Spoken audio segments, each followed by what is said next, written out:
Over the past 15 years, my ministry has been identified, more than anything else, with healing our image of God.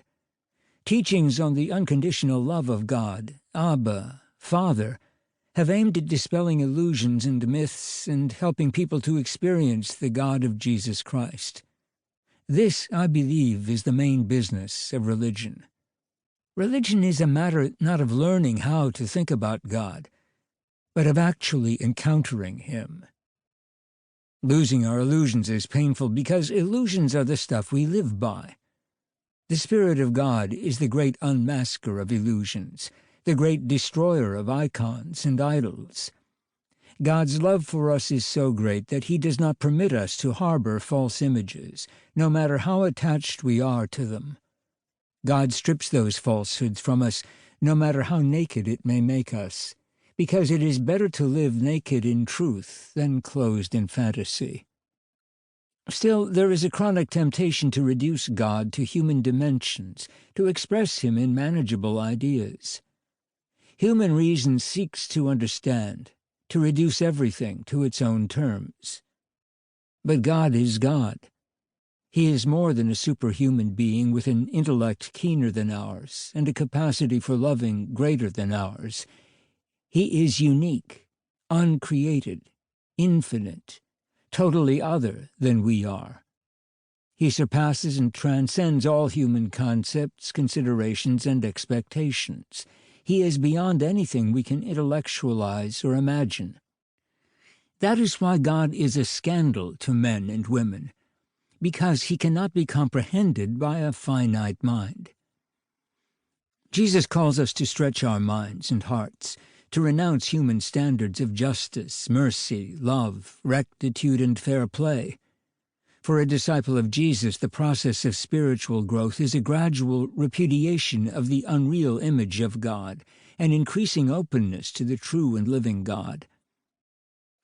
In my own life, honoring the first commandment, I am Yahweh, your God, you shall have no gods except me, has meant repudiating the God of fear and wrath handed on to me by preachers, teachers, and church authorities in my youth, repudiating the strange God who sees all non-Christians as good-for-nothings, who consigns all heathens to hell, who has given any one denomination a bonded franchise for salvation, who rubs his hands together with malicious glee, and sends a Catholic to hell because he ate a hot dog on Friday, April 27, 1949.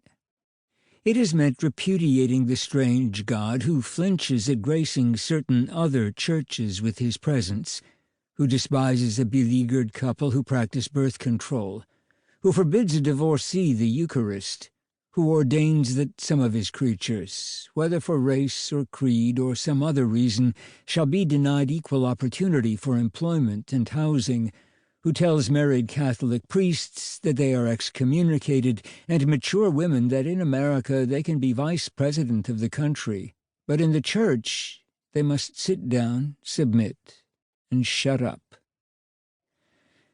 The same spiritual process of repudiating unreal images of God can be found in the writings of the Hebrew prophets and in the work of spiritual formation that Jesus undertook with his first disciples. Because they had fashioned their own image of the Messiah, they resisted the mission of the real Messiah, asking him impatiently when he would triumphantly reveal his power to Israel.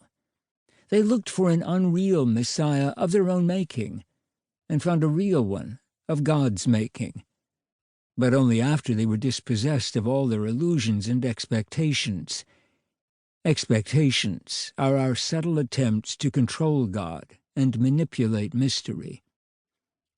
We can get so wrapped up in them that when Jesus breaks into our lives in new and surprising ways, we neither recognize him nor hear his message.